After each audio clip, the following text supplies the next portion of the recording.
Srimad Bhagavatam, Canto 3, Chapter 5, verse number 27 onwards.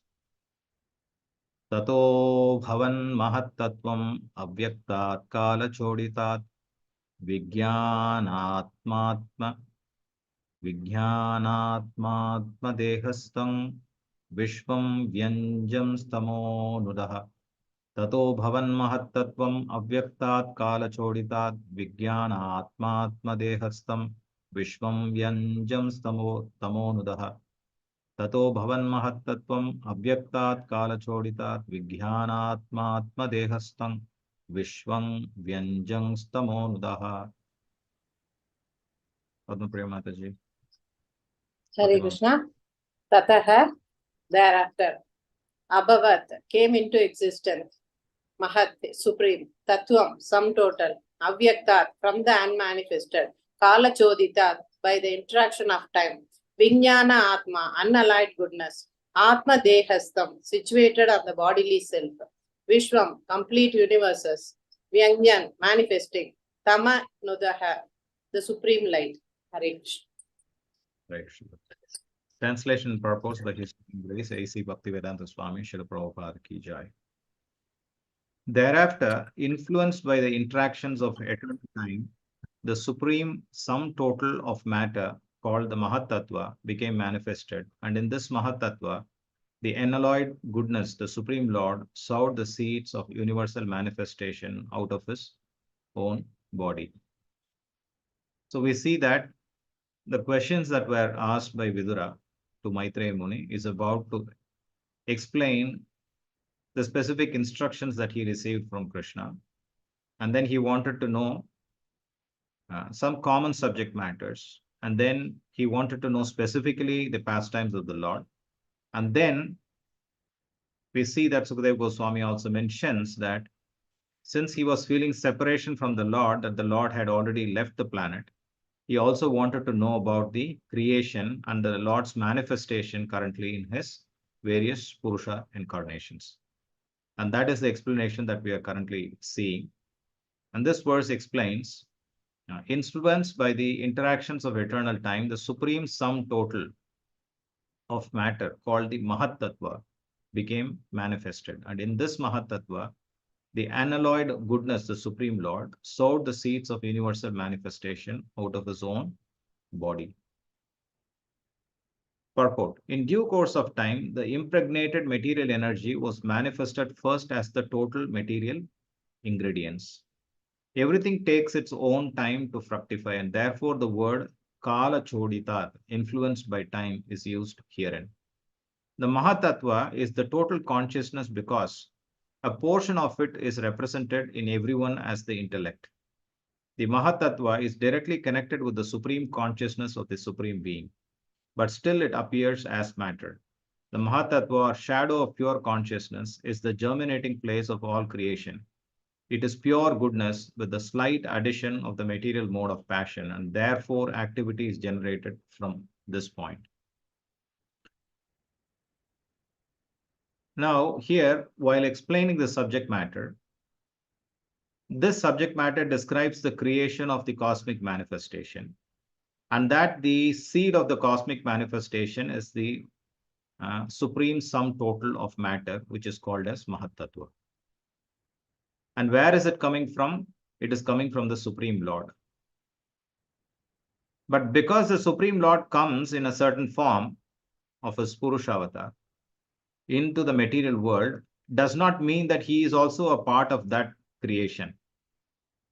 So the word that is being used here is that for the Lord is the unalloyed goodness, which means the Supreme Lord is always in his unalloyed goodness. He is never contaminated by matter.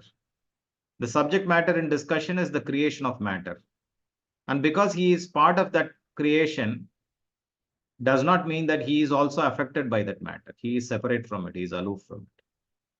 And in fact, he is the one who sows the seed of universal manifestation out of his own body. That also does not mean that because matter comes out of it, he is part of matter. He is still untouched by matter. That is the nature of the Supreme Lord.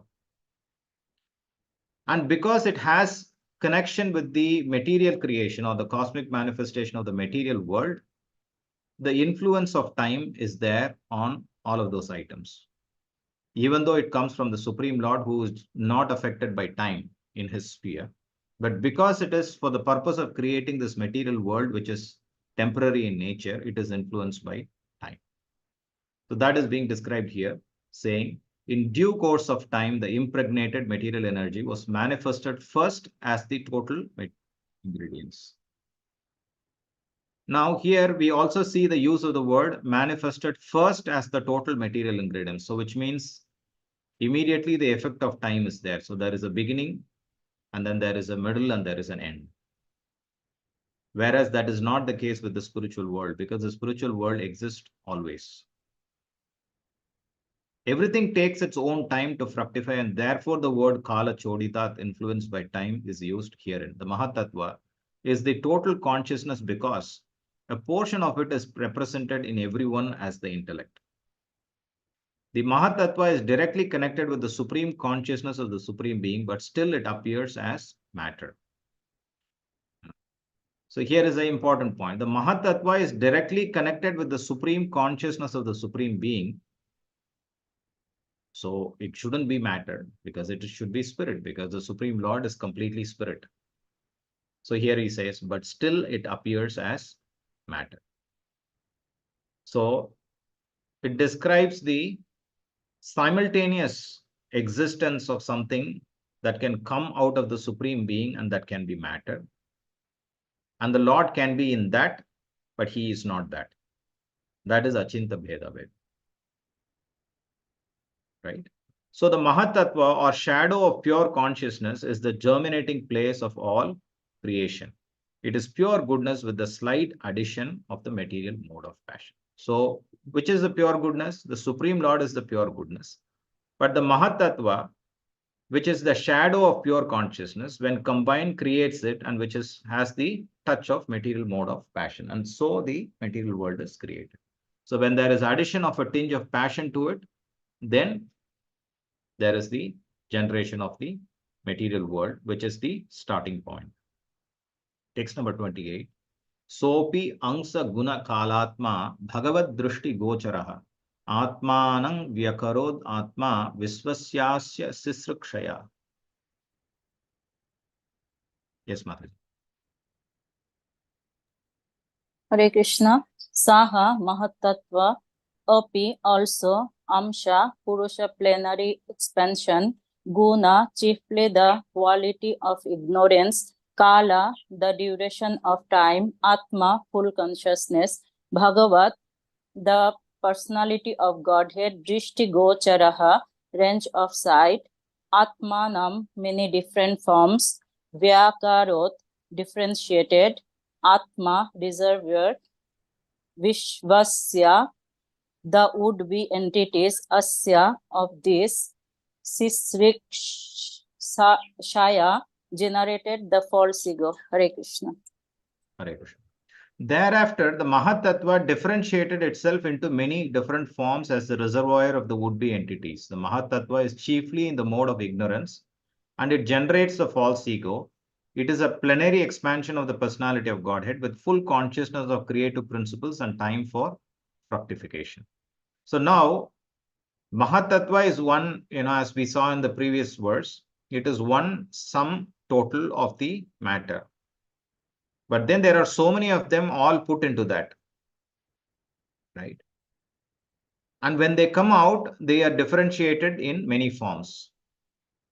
As what? As the would-be entities. What are the would-be entities? That we are going to see, which is essentially the 24 elements, how each one of the elements come out of the Mahatattva, and how the whole creation takes place. But the first one is the Mahatattva is chiefly in the mode of ignorance, and it generates the false ego. It is a plenary expansion of the personality of Godhead with full consciousness of creative principles and time for fructification, which means there is false ego, and by the influence of, which means the Mahatattva fundamentally is in a very passive state, which means there is no, it's called as the suspended animation stage, which means It is capable of animation, which means it is capable of bringing life to it. But it is in a suspended stage, which means right now it is not in action. Like, for example, you have a storehouse for seeds. Now, before the plantation begins, the seed is kept in the storehouse for seed. At that time, there is no fructification of that seed. It is there. Now, is that seed capable of giving a tree or many trees, and then from there the leaves come and the fruits come and hundreds of fruits come from the tree? Yes. Right. But right now it is in its suspended animation stage. However, when the seed is released and when it combines with a particular thing, here it says it generates the false ego, which means when there is a combination and when the addition of the time factor comes into place, then the creative process takes place. And who is the one who controls that? It's the plenary expansion of the personality of Godhead, who is full of consciousness. So essentially, without consciousness, or the one who is fully conscious, without the energy of the Supreme Lord, who is the personality of Godhead with full consciousness, the creative principle cannot take place.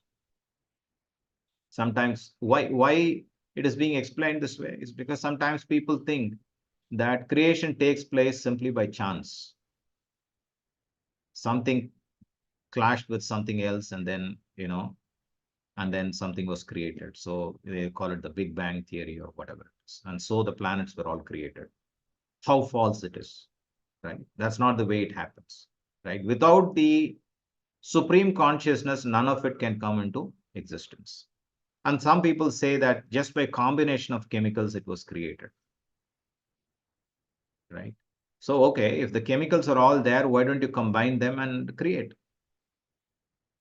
And the scientists are saying, yes, we will create in the future.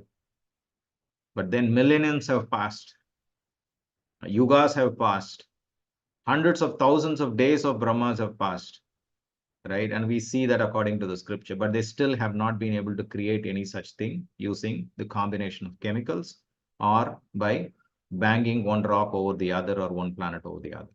It's just not has been possible.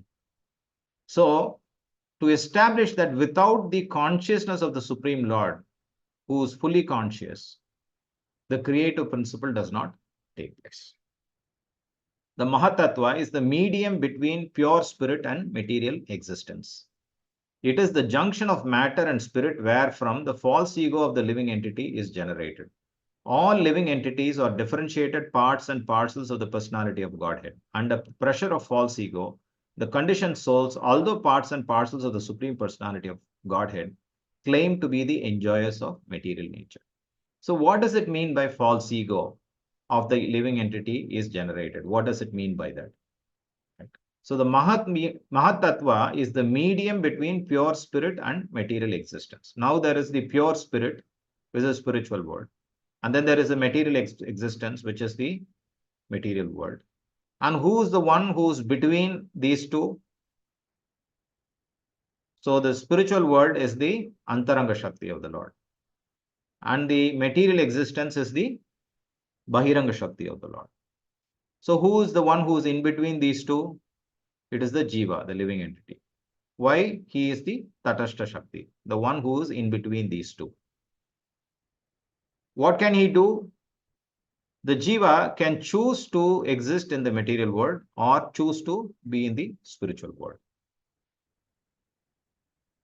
If he chooses to exist in the material world, then what is generated? False ego is generated. But if he chooses to live in the spiritual world, then there is real ego. That is why the word false ego and real ego. False ego means that false identification. Real ego means real identification. What is the real identification? The real identification of the living entity, Jiva, is that Jivera Sharupohai Krishnera Nityadas. I am eternally servant of Krishna. What is the false identification? I am not servant of Krishna. I want to enjoy myself. That is the false identification. So, under the pressure of false ego, the conditioned souls, although parts and parcels of the Supreme Personality of Godhead, claim to be the enjoyers of material nature. Because they have been influenced by false ego, they have become conditioned and they are claiming to be enjoyers. Why they are claiming to be enjoyers? Because there is no enjoyment here, because this is dukkhalayam asasha. Because the very way in which it has been created is created as a place of not real enjoyment, illusory enjoyment. So this false ego is the binding force of material existence. So in essence, false ego means false identification or false identity. To identify that I am this body. And so I want to enjoy this body and everything that is in relationship with this body. That is what is. So the Lord again and again gives a chance to the bewildered conditioned souls to get free from this false ego. And that is why the material creation takes place at intervals. So he gives one chance, and then he gives lifetimes, and then the jiva is going through its motions of karma, and then its reactions and so on. Then he sees if there is an opportunity that then the Lord also comes as avatars during the whole duration of time to show his pastimes, and he sends his devotees to give them mercy. But if the conditioned soul does not take inspiration in any of this, then he again comes back into this material world. But if he takes inspiration from any of those, then he goes back to the spiritual world. So he says, Janma karma chame divyam, evam yo veti tatvatah, tyaktva deham punarjanma, naiti mameti soarjuna. You will not. If you understand that I am coming here that I have given you a chance, now please come back to me because I want to redeem you from this place back to my or your original home. Please do come. And when you understand that, yes, the Lord has come to redeem me and that everything that he does is transcendental, then punarjanma naiti. Otherwise, punarapi jananam, punarapi ma. He comes back again and again. That is the point. So he gives the conditioned souls all facilities for rectifying the activities of the false ego. But he does not interfere with their small independence as parts and parcels of the Lord. So I always give this example that it's not that the Lord is cruel, that he wants us to suffer in this material world. It's just like a mother and there is a child. And the mother is telling the child that, oh, here is a lamp and it is fire. Don't touch it. The child is being adamant, saying that, no, I want to touch it. The mother is saying, no, don't do that. It will burn your finger. It will hurt you. Right? But the child says, no, I want to. And then what does the mother say? Okay, touch. So can we say that the mother is so cruel that the mother is allowing the child to touch the fire? It looks like it is cruel. Why? Because she's allowing, it's going to hurt. But the purpose of the mother wanting the child to touch it is for the child to experience and understand as to, yes, it does hurt, but in a controlled way. Because even when the child is going to touch the fire, the mother is not going to completely allow and completely destroy the child. She will immediately pull the finger out. See, I told you. If you touch, it will burn, it will hurt you. Now it has hurt. Now you understand? In a similar way, the Lord creates this material world, gives us a chance, but we don't want to listen. We say, I want to enjoy, I want to enjoy, I want to enjoy. He says, okay, enjoy. But then when we enjoy, there is no enjoyment, there is suffering. And there is one suffering after another. And there is one suffering that causes another suffering and another and another. And continuously, there are more and more that are created by every activity of ours in this material world. Despite that, we do not want to understand. And now says, my dear friend, I told you this is a place of suffering. So why don't you come back? And when we listen and turn our face towards, like if the child turns its face towards the mother and says, okay, now I'll listen whatever you say. In a similar way, then when we turn our faces towards the Lord, then Krishna will reveal everything that is spiritual and show our real identity. He will remove the deceived living entity who is deceived by false ego into bringing him into real ego, where he understands that, oh, I am part and parcel of you. Now I have to serve you. He brings you into that. And that is called as knowledge, right? So he gives the conditioned souls all facilities for rectifying the activities of the false ego, but he does not interfere with their small independence. So that's the point. The point is, he does not interfere with our small independence. Srila Prabhupada very carefully says, he doesn't say, he does not interfere with our independence. So one should not think that the jiva is also independent like the Supreme Lord. Yes, the jiva is also independent like the Supreme Lord, because the nature of the Supreme Lord is Swarat, he is independent. But he is completely independent, but we are,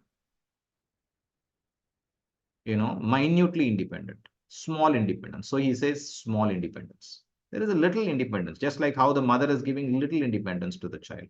You cannot say, okay, I give you full independence, do whatever you like. What will happen? Then the child will destroy itself because it does not have knowledge, right? He is currently influenced by false ego that, I want to touch this, I want to do this, I want to go that, no. Why does the government say, you have to be 18 years before you drive, a vehicle?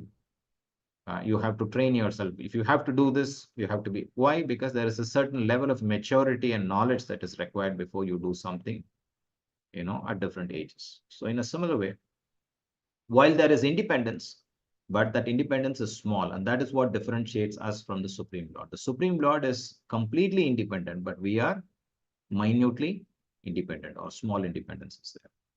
Text number 29. Mahatatvad vikurvanat aham tatvam vijayata karya karana kartritatma bhutendriya manomayaha vaikharikastaijasascha tamasascha iti aham trida.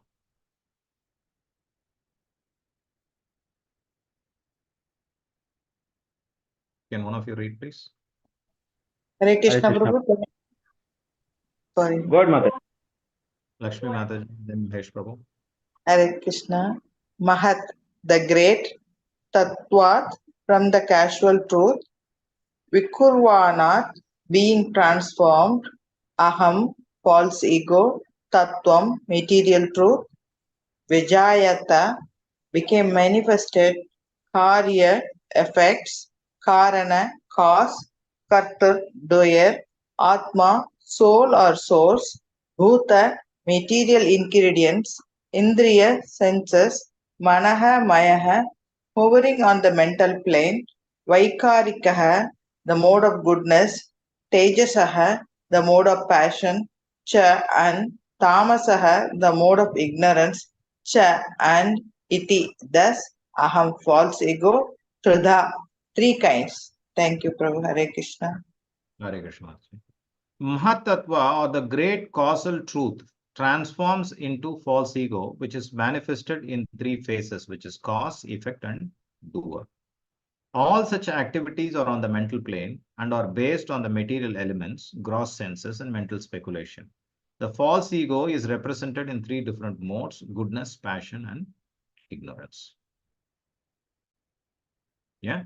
So the point is that what is the cause of all of this? Which is the Mahatattva. And it's called the great causal truth because it comes because of the consciousness of the Purusha, right? The Supreme Lord. And then it transforms into this Mahatattva portion, which is the causal truth of all material existence. It transforms into false ego, which we saw in the previous verse. But how does it manifest? It manifests as cause, effect, and doer. So there is a doer who performs an activity, and that activity has a cause, and then it has an effect, right? So we are an individual, we perform an activity. Why do we perform an activity? Because we have identified ourselves as something that is called false ego. So what is the false ego manifesting as? There is the activity that we want to perform has a reason or as a cause. What is the cause? I want to enjoy. Okay.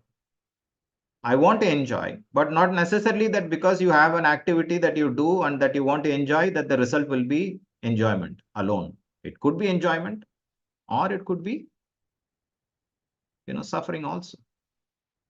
So there is a doer, and the doer wants to have something. So there is a cause and there is an effect. So all such activities are on the mental plane. It is because the doer, or the so-called doer in that sense. Well, why I say so-called doer is because even though the doer wants something, it does not happen. It has to be the ultimate doer, which is the Supreme Lord, who has to sanction it. We'll come to that later. But in here, when we say the doer, the jiva or the living entity wants to do something. Why does he want to? Because he has a desire, which could be the cause. And then there is an effect of it.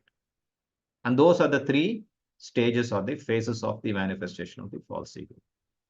And now, even that can be differentiated according to the three modes, which means that activity that one performs could be in the mode of goodness, could be in the mode of passion, or in the mode of ignorance. Right? So far following? Right? Very logical, right? If we want to perform an activity, why do we want to perform? There is a cause. And then when we perform the activity, then there is an effect. And there is a person who is performing. So there is a doer, there is a cause, and there is an effect. But then the same activity can be performed at various levels. How? According to whether one is in the mode of goodness, or one is in the mode of passion, or one is in the mode of ignorance. So, according to the level of the mode that the individual is in, he thinks that this is enjoyment and this is suffering, and accordingly he performs activities. So he says all such activities are on the mental plane. And they are all based on what? Material elements. That is, okay, you have to perform an activity, then there should be some elements to it. You need some tools to do it. You need things to do it. And then how do you perform it? Through some kind of so-called thinking process, which is called as the mental speculation. And then you use the gross senses to perceive it and then do it. So he says they are on the mental plane and are all based on the material elements, gross senses, and mental speculation. A pure living entity in his original spiritual existence is fully conscious of his constitutional position as an eternal servitor of the Lord. All souls who are situated in such pure consciousness are liberated, and therefore they eternally live in bliss and knowledge in the various Vaikuntha planets in the spiritual sky. When the material creation is manifested, it is not meant for them. The eternally liberated souls are called Nitya Muktas.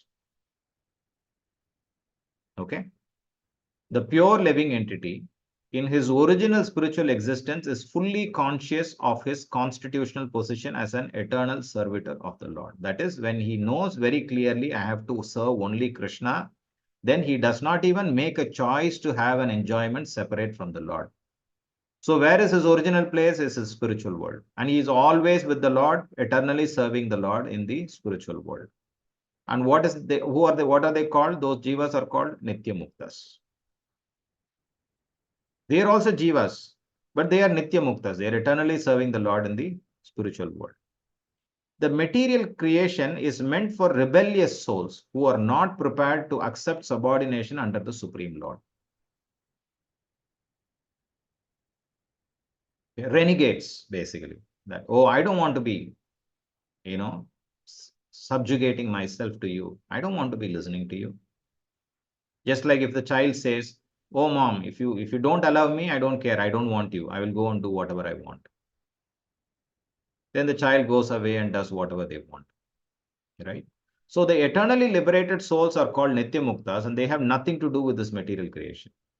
The material creation is meant for rebellious souls who are not prepared to accept subordination under the Supreme Lord. This spirit of false lordship is called as false ego. It is manifested in three modes of material nature, and it exists in mental speculation only.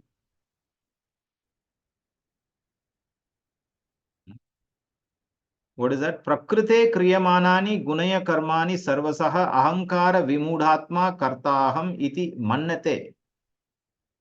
Kartaham iti manyate, says Krishna. Just in the mind, he is speculating and thinking himself. It's only mental speculation. I am the karta. It looks like I am the karta. Prakrite kriyamana. But actually, it is performed by Prakriti, who is an agent of the Supreme. But why is he thinking it is me who is performing? Ahankara, because of false ego, false identity. That is what is mentioned. This spirit of false leader of lordship is called false ego. It is manifested in three modes of material nature, and it exists in mental speculation only. Those who are in the mode of goodness think that each and every person is God, and thus they laugh at the pure devotees who try to engage in the transcendental loving service of the Lord. Those who are puffed up by the mode of passion try to lord it over material nature in various ways. Some of them engage in altruistic activities, and if they were agents appointed to do good to others by their mental speculative plans, such men accept the standard ways of mundane altruism, but their plans are made on the basis of false ego. What does it mean? Some people are in the mode of goodness.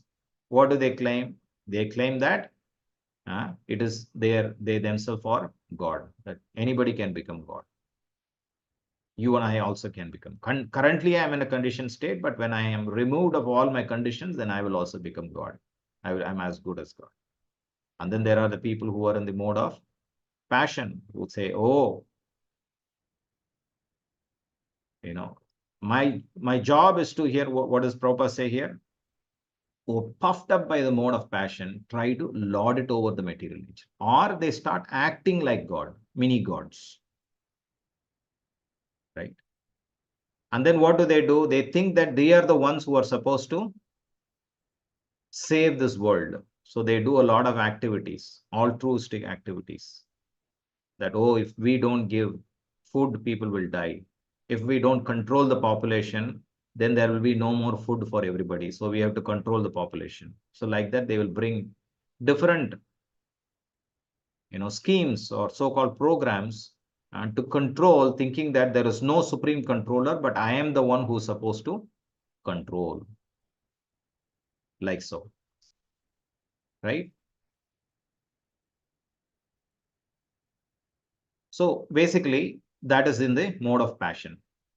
Some of them engage, we saw that. Such men accept the standard ways of mundane altruism, but their plans are made on the basis of false ego. This false ego extends to the limit of becoming one with the Lord. The last class of egoistic conditioned souls, those in the mode of ignorance, are misguided by identification of the gross body with the self.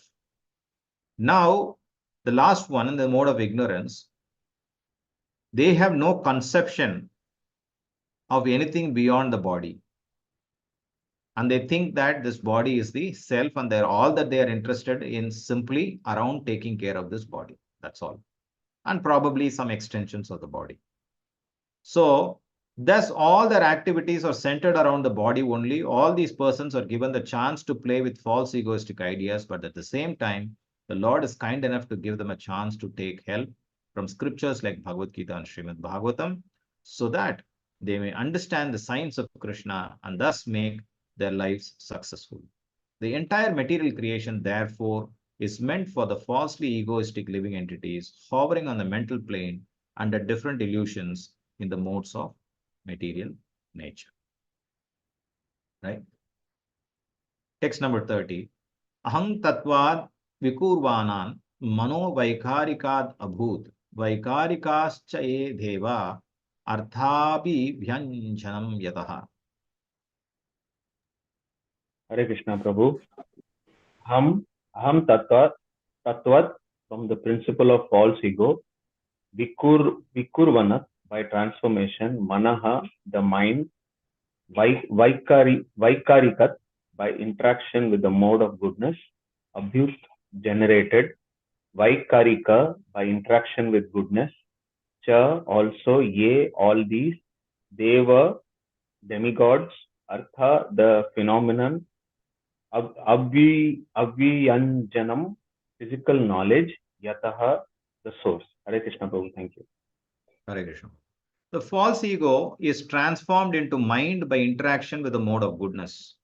All the demigods who control the phenomenal world are also products of the same principle, namely the interaction of false ego and the mode of goodness. So when false ego comes in connection with the mode of goodness, then those are all the ones who are in the higher platform, like the devas.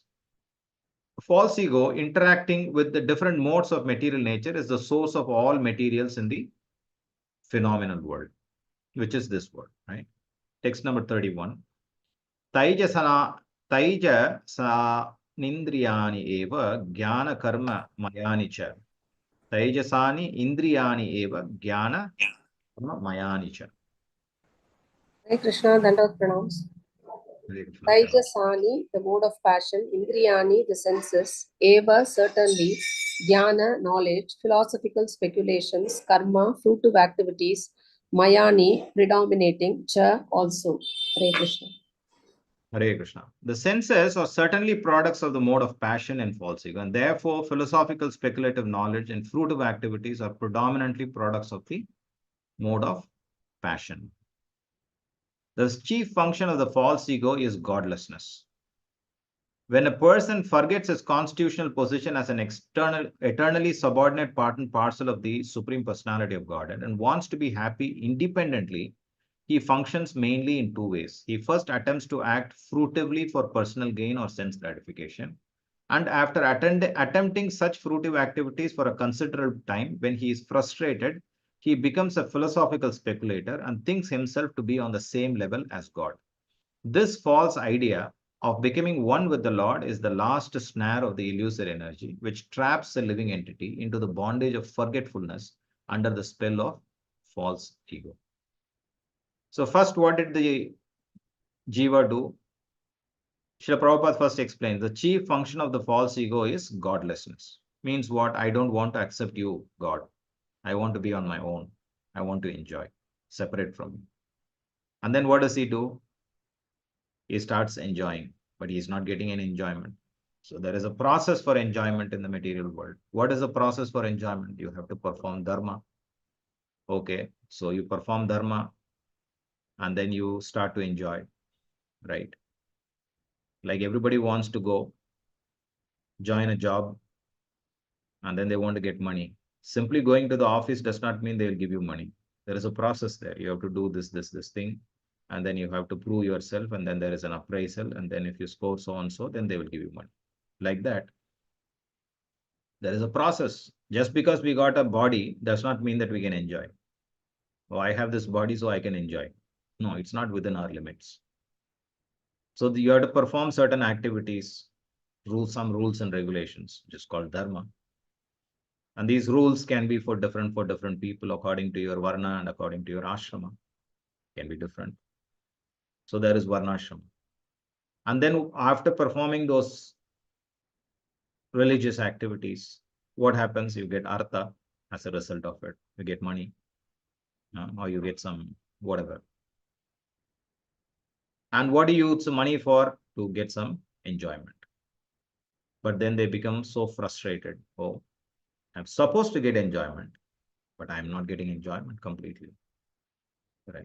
I worked all my life so hard. I earned money and I saved it and I wanted to enjoy. But then when I look back, all that I have did is only worked and saved money, but there's no time for me to enjoy, but I'm already old now. How can I enjoy? Whatever I wanted to do with money, I couldn't do that because all the time was spent only in just collecting the money. But where is the enjoyment? Because I don't have the age for enjoyment. It's gone. Right? If all of us look into it, in all our lives, we would have seen that. We all work so hard for getting something. But at the time when we are getting it, there is no more age for us to enjoy. There is no time. So time never waits, right? It keeps moving. So what does it cause? Causes frustration. Then what do we do? So, okay, so time is the problem. Let me do one thing. I will work more hard and I will increase my time. So I will do tapasya and I will do better dharma and some activities by which I will increase my time by going to higher planetary systems where I can get more time, more life within myself. So I will go to Indraloka, Chandraloka, and so on and so on. He goes there, he gets more time. How, as compared to this world, 100 years, he gets more time there. But then if you go to Indraloka, 6 months is equal to 1 day and 6 months is equal to 1 night. It is the same. Now, if you go look down below, there is the little, what do you call, the moth, which only lives for about 24 hours. It is born as a moth, it lives, and then it grows, and then it makes a cocoon. And then after it makes the cocoon, it develops its wings, it pierces out, and it comes out, and it only lives for hardly 24 hours and dies. For that also, it is one lifetime. It is thinking, oh, I lived 24 years. For it, 24 hours is 24 years. I lived 24 years, very youthful, beautiful life. I flew here, I touched this branch, I went to the top branch, I touched that fruit. It can think all of that, it can want. For us, 100 years. In Indraloka, you can say, okay, according to our calculation, it will be so many years. But for them, according to their calculation, and if you go all the way top, the only place that you can go is Brahmaloka. And how long does Brahma live? He lives for 100 years, same 100 years. But according to our scale, his life might be very long, right? One day of Brahma is equal to 1,000 yugas. Oh, wow, 1,000 yugas. Brahma is living for a long time. No, he lives for 100 years. For him also, time will run so fast. We might think, according to our calculation, he's got a long, long life to live. No, he's the same. Everybody lives for 100 years. So Krishna says, Brahma Bhuvana Loka Punaravartino Arjuna. Now, if you're so intelligent and plan and go all the way to Brahmaloka and think that I will live for 100 years of Brahma's life, and so I can expand the duration of my time and then enjoy all the benefits that I have accumulated, I am so sorry, my dear friend. It's not going to happen. Please come down. Punaravartino Arjuna. So what is the way out? Mam upetyatu kaunteya punarjanma na vidyate. Now, if you surrender to me, I will take you to one place where there is no punarjanma na vidyate. There is no punarjanma. There you can enjoy eternally. How eternally? That every step is enjoyment. Today I was listening to His Holiness Japtak Swami Guru Maharaj. He was saying, in the material world, people when they meet, they say, how are you? The other person says, yes, I am fine. Actually, they are not fine. Right? But they will say, how are you? Like that, they will greet themselves. Like different people greet themselves. How are you? How are you? Happy New Year. Happy New Year. In the spiritual world, nobody greets each other by saying, how are you? They don't say Happy New Year. Why?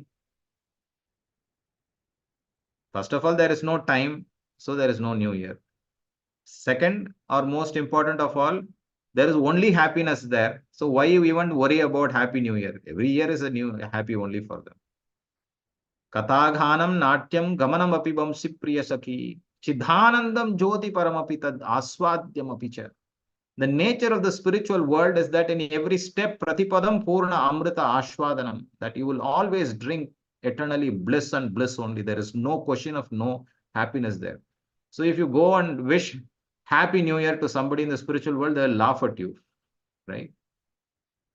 We don't know about what is happiness. They are always happy, right? So he says, you come to that world, then there is no necessity for you to worry about extending. But he will not listen. He'll say, I still don't want to surrender to you. Then what do you want to do? Okay. Then he thinks, okay, only because I have this body, I have to live for so many X number of years, whether in the years of the Bhulok or the Indralok or the Chandralok or to Brahmalok. Now, if I give up this body and I merge with the Lord because I'm spirit soul, then what happens? There is no more suffering. There is no more enjoyment. Right? So the Jiva thinks that he is very intelligent. So he thinks, okay, philosophical speculator thinks himself to be on the same level as God. No, I've given up this body. I don't want this body anymore. I will become just that simple Jiva, which is part and parcel of Krishna. And because I'm part and parcel of Krishna, then there is no, this body is the one which is causing suffering. I don't want this body. I will be in a Brahman state. So he merges into the Brahma Jyoti and he exists in that place. But then the problem there is that The nature of the jiva, the living entity which is part and parcel, always to get bliss, enjoyment. And the enjoyment can be gotten only in a certain relationship. There has to be some activity. If you're just sitting here, I want enjoyment, nothing will happen. If you want to enjoy some eating, you have to go into the kitchen and do something. There should be some relationship between you and the fridge or the kitchen or whatever. You need to find some relationship and do some activity by which you can enjoy. Like that, there is activity that is required. The jiva can never be without activity. Because that activity is not there in that state of being merged with this Supreme Lord in the Brahma Jyoti, then what happens? The jiva is actually suffering. He thought there is enjoyment, and there is some enjoyment because there is no suffering. He thinks that is enjoyment. Like sometimes no suffering itself is enjoyment. That is what they think. But one does not understand that there is enjoyment beyond that. That is why, even though the state of Brahman and the Brahmananda is a state of so-called happiness, but narakayate kaivalyam. Why? But for somebody who has experienced happiness beyond that,